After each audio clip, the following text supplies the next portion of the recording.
Hello every one. ഇന്ന് നമ്മൾ ചർച്ച ചെയ്യാൻ പോകുന്നത് ഉത്തരപർവ്വതനിര പാർട്ട് 1. ഓക്കെ. ഇന്ത്യയുടെ ഭൂപ്രകൃതിയുമായി ബന്ധപ്പെട്ട പ്രധാനപ്പെട്ട ഭൂവിഭാഗങ്ങൾ ഇവയാണ്: ഉത്തരപർവ്വതനിര, ഉത്തര മഹാസമതലം, ഉപദ്വീപീയ പീഠഭൂമി, തീരദേശങ്ങൾ, ദ്വീപുകൾ, മരുഭൂമികൾ. ഉത്തരപർവ്വതനിര, ഉത്തര മഹാസമതലം, തീരദേശങ്ങൾ, ദ്വീപുകൾ, മരുഭൂമികൾ. ഓക്കെ. ഉത്തരപർവ്വത മേഖലയുടെ പ്രാധാന്യം. പുരാതന കാലം മുതൽ തന്നെ വടക്കു പടിഞ്ഞാറ് നിന്നുള്ള വൈദേശിക ആക്രമണങ്ങളിൽ നിന്ന് ഒരു പരിധിവരെ ഇന്ത്യയെ സംരക്ഷിച്ചു. മൺസൂൺ കാറ്റുകളെ തടഞ്ഞു നിർത്തി ഉത്തരേന്ത്യയിൽ ഉടനീളം മഴ പെയ്യിക്കുന്നു. ശൈത്യകാലത്ത് വടക്കു നിന്ന് വീശുന്ന വരണ്ട ശീതക്കാറ്റ് ഇന്ത്യയിലേക്ക് കടക്കാതെ ചെറുക്കുന്നു. നിരവധി നദികൾ ഉത്ഭവിക്കുന്നതിന് കാരണമായി. വൈവിധ്യമാർന്ന സസ്യജാലങ്ങൾ രൂപപ്പെടുന്നതിന് കാരണമായി. നെക്സ്റ്റ്, ഉത്തര പർവ്വതനിര. ഇന്ത്യയുടെ വടക്ക് പടിഞ്ഞാറ് മുതൽ വടക്ക് കിഴക്ക് വരെ വ്യാപിച്ചു കിടക്കുന്ന പർവ്വതനിരയാണ് ഉത്തര പർവ്വതനിര. ഉത്തര പർവ്വതനിരയെ അത് സ്ഥിതി ചെയ്യുന്ന പ്രദേശത്തിന്റെ അടിസ്ഥാനത്തിൽ 3ആയി തരംതിരിക്കാം: ട്രാൻസ് ഹിമാലയം, ഹിമാലയം, പൂർവാചൽ അഥവാ കിഴക്കൻ മലനിരകൾ. ഉത്തര പർവ്വതനിര, ട്രാൻസ് ഹിമാലയം, ഹിമാലയം, കിഴക്കൻ മലനിരകൾ. ട്രാൻസ് ഹിമാലയത്തിൽ പെടുന്നതാണ് കാരക്കോറം, ലഡാക്ക്, സസ്കർ. ട്രാൻസ് ഹിമാലയം, കാരക്കോറം, ലഡാക്ക്, സസ്കർ. ഹിമാലയത്തിലോ, ഹിമാലയത്തിന്റെ ഉള്ളിൽ പെടുന്നതാണ് ഹിമാദ്രി, ഹിമാചൽ, സിവാലിക്. കിഴക്കൻ മലനിരകൾ ഓർ പൂർവാചലിൽ പെടുന്നവയാണ് പത്കായ്, നാഗ കുന്നുകൾ, മീസോ കുന്നുകൾ, ഖാസി, ഖാരോ, ജയന്തിയ കുന്നുകൾ. ഓക്കെ. അടുത്തത് ട്രാൻസ് ഹിമാലയാസ് ആണ്. ട്രാൻസ് ഹിമാലയാസ് ഇവിടെ നിങ്ങൾക്ക് കാണാം: great Himalayas, Shivaliks, Garo, Khasi, Jaintia, Naga hills, Mizo hills, പത്കൈഹും, മിഡിൽ ഹിമാലയാസ്. ഓക്കെ. ആരവല്ലീസ് ഇവിടെ കാണാം, സുലൈമാൻ റേഞ്ച് ഇവിടെ കാണാം, Karakoram range, Ladakh range, Zanskar range, Pir Panjal range. Okay. Hindu Kush, Pamir knot. Next, trans Himalayam. Trans Himalayam. Okay. Trans ഹിമാലയത്തിന്റെ ശരാശരി ഉയരം എത്രയാണ്? 6000 മീറ്റർ ആണ്. 6000 മീറ്റർ ആണ് ട്രാൻസ് ഹിമാലയത്തിന്റെ ശരാശരി ഉയരം. ട്രാൻസ് ഹിമാലയത്തിൽ 3 പ്രധാനപ്പെട്ട മലനിരകളുണ്ട്. അവയേവ? കാരക്കോറം, ലഡാക്ക്, സസ്കർ. കാരക്കോറം, ലഡാക്ക്, സസ്കർ. ഓക്കെ.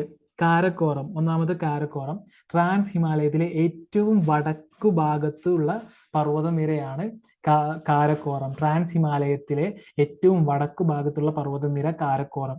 സംസ്കൃത ഗ്രന്ഥങ്ങളിൽ കൃഷ്ണഗിരി എന്ന് പരാമർശിച്ചിരിക്കുന്ന പർവ്വതനിര ഏതാണ്? കാരക്കോറമാണ്. സംസ്കൃത ഗ്രന്ഥങ്ങളിൽ കൃഷ്ണഗിരി എന്ന് പരാമർശിച്ചിരിക്കുന്ന പർവ്വതനിര കാരക്കോറം. കാരക്കോറം നിരകളുടെ ടിബറ്റിലേക്കുള്ള തുടർച്ചയാണ് കൈലാഷ് നിരകൾ. കാരക്കോറം നിരകളുടെ ടിബറ്റിലേക്കുള്ള തുടർച്ചയാണ് കൈലാഷ് നിരകൾ. കൈലാഷ് നിരകളിലെ ഏറ്റവും ഉയരമുള്ള കൊടുമുടിയാണ് മൗണ്ട് കൈലാസം. മൗണ്ട് K2 അഥവാ ഗോഡ്വിൻ ഓസ്റ്റിൻ എന്ന ഇന്ത്യയിലെ ഏറ്റവും ഉയരം കൂടിയ കൊടുമുടി സ്ഥിതി ചെയ്യുന്നത് കാരക്കോറത്തിലാണ്. ലോകത്തിലെ 2ാമത്തെ വലിയ കൊടുമുടിയാണ് മൗണ്ട് K2. 8611 മീറ്റർ ആണ്. SCRTയിൽ കൊടുത്തിരിക്കുന്നത് 8661 മീറ്റർ ആണ്. 8661 മീറ്റർ. പാക് അധിനിവേശ കശ്മീർ POK, പാക് അധിനിവേശ കശ്മീർ POK മേഖലയിലാണ് മൗണ്ട് K2 സ്ഥിതി ചെയ്യുന്നത്. Okay. Gilgit, Baltistan, Jammu Kashmir, Ladakh, Aksai Chin, line of control, Pakistan occupied Kashmir. Okay. Dapsang എന്ന് പ്രാദേശികമായി അറിയപ്പെടുന്ന കൊടുമുടി ഏതാണ്? മൗണ്ട് K2 ആണ്. ദപ്പ് സാങ് എന്ന് പ്രാദേശികമായി അറിയപ്പെടുന്ന കൊടുമുടി മൗണ്ട് K2. പർവ്വതങ്ങളുടെ പർവ്വതം, പർവ്വതാരോഹരുടെ പർവ്വതം, ലംബ പഹാർ എന്നിങ്ങനെ മൗണ്ട് K2 അറിയപ്പെടുന്നു. ആദ്യമായി കീഴടക്കിയ പർവ്വതാരോഹകർ, മൗണ്ട് K2വിനെ ആദ്യമായി കീഴടക്കിയ പർവ്വതാരോഹകർ ആരൊക്കെയാണ്? ലിനോ ലാസിഡെല്ലി, അക്കില്ലേ കൊമ്പാഗ്നോനി. 1954 ആദ്യമായി കീഴടക്കിയ പർവ്വതാരോഹകർ ലിനോ ലാസിഡെല്ലി, അക്കില്ലേ കൊമ്പാഗ്നോനി. 1954. സിയാച്ചിൻ ഹിമാനി സ്ഥിതി ചെയ്യുന്നത് കാരക്കോറത്തിലാണ്. സിയാച്ചിൻ ഹിമാനി സ്ഥിതി ചെയ്യുന്നത് കാരക്കോറത്തിലാണ്. ഇന്ത്യയിലെ ഏറ്റവും വലിയ ഹിമാനിയാണ് സിയാച്ചിൻ. ഇന്ത്യയിലെ ഏറ്റവും വലിയ ഹിമാനി ഏതാണ്? സിയാച്ചിൻ ആണ്. സിയാച്ചിൻ ഹിമാനിയുടെ വടക്കേ അറ്റത്താണ് ഇന്ദിരാകോൾ സ്ഥിതി ചെയ്യുന്നത്. സിയാച്ചിൻ ഹിമാനിയുടെ വടക്കേ അറ്റത്താണ് ഇന്ദിരാകോൾ സ്ഥിതി ചെയ്യുന്നത്. ഇന്ത്യയിലെ ഏറ്റവും വലിയ ഹിമാനിയാണ് സിയാച്ചിൻ. സിയാച്ചിൻ എന്ന വാക്കിന്റെ അർത്ഥം റോസാ പുഷ്പങ്ങൾ സുലഭം എന്നാണ്. പ്ലെന്റി ഓഫ് റോസസ് എന്നാണ്. ലോകത്തിന്റെ മൂന്നാം ധ്രുവം എന്ന് സിയാച്ചിൻ അറിയപ്പെടുന്നു. ലോകത്തിന്റെ മൂന്നാം ധ്രുവം or third pole of earth എന്ന് സിയാച്ചിൻ അറിയപ്പെടുന്നു. ലോകത്തിലെ ഏറ്റവും ഉയരത്തിൽ സ്ഥിതി ചെയ്യുന്ന യുദ്ധഭൂമി എന്നറിയപ്പെടുന്നത് സിയാച്ചിനാണ്. സിയാച്ചിനിൽ നിന്നും ഉത്ഭവിക്കുന്ന നദിയാണ് നൂബ്ര നദി. സിയാച്ചിനിൽ നിന്ന് ഉത്ഭവിക്കുന്ന നദിയാണ് നൂബ്ര നദി. നൂബ്ര നദി ഷ്യോക്ക് നദിയുടെ പോഷക നദിയാണ്. നൂബ്ര നദി ഷ്യോക്ക് നദിയുടെ പോഷക നദിയാണ്. ഷ്യോക്ക് നദി സിന്ധു നദിയുടെ പോഷക നദിയാണ്. നൂബ്ര നദി ഷ്യോക്ക് നദിയുടെ പോഷക നദിയാണ്. ഷ്യോക്ക് നദി സിന്ധു നദിയുടെ പോഷക നദിയാണ്. ലോകത്തിലെ ഏറ്റവും ഉയരത്തിലുള്ള ഹെലിപാഡ് സ്ഥിതി ചെയ്യുന്നത് സിയാച്ചിൻ ഹിമാനിയിലാണ്. ലോകത്തിലെ ഏറ്റവും ഉയരത്തിലുള്ള ഹെലിപാഡ് സ്ഥിതി ചെയ്യുന്നത് സിയാച്ചിൻ ഹിമാനിയിലാണ്. സിയാച്ചിൻ ഹിമാനി സന്ദർശിച്ച ആദ്യ ഇന്ത്യൻ രാഷ്ട്രപതി ആരാണ്?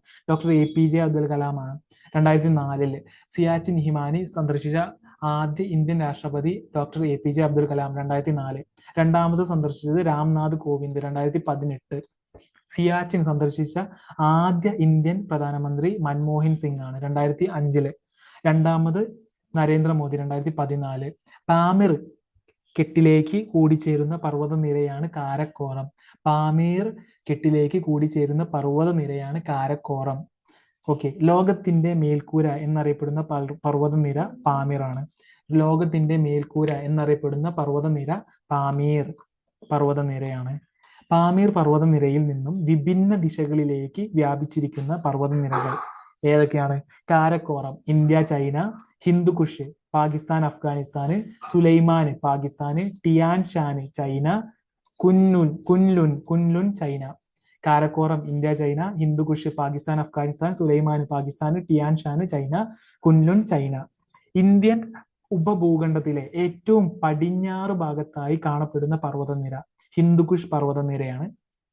ഇന്ത്യൻ ഉപഭൂഖണ്ഡത്തിലെ ഏറ്റവും പടിഞ്ഞാറ് ഭാഗത്ത്, അതായത് വെസ്റ്റേൺ സൈഡിൽ കാണപ്പെടുന്ന പർവ്വതനിര ഹിന്ദുകുഷ് പർവ്വതനിരയാണ്. പാമീർ പർവ്വതനിരയുടെ പടിഞ്ഞാറ് ഭാഗത്തേക്ക് വ്യാപിച്ചു കിടക്കുന്ന പർവ്വതനിര ഏതാണ്? ഹിന്ദുകുഷ് പർവ്വതനിരയാണ്. ഹിന്ദുകുഷ് പർവ്വതനിര പാമീർ പർവ്വതനിരയുടെ പടിഞ്ഞാറ് വെസ്റ്റേൺ ഭാഗത്തേക്ക് വ്യാപിച്ചു കിടക്കുന്ന പർവ്വതനിര ഹിന്ദുകുഷ് പർവ്വതനിര. ഹിന്ദുകുഷിലെ പ്രസിദ്ധമായ ചുരങ്ങളാണ് ഖൈബർ, ബോലാൻ എന്നിവ. ഇന്ത്യയിലേക്കുള്ള കവാടം ഏതാണ്? ബോലാൻ ചുരമാണ്. ഇന്ത്യയിലേക്കുള്ള കവാടം ബോലാൻ ചുരം. കാരക്കോറം ഹൈവേ. നെക്സ്റ്റ് ടോപ്പിക് ആണ് കാരക്കോറം ഹൈവേ. ഓക്കെ, അല്ല ഈ പിക്ചർ കാണിക്കുന്നത് ഓക്കെ കാരക്കോറം ഹൈവേ ആണ്.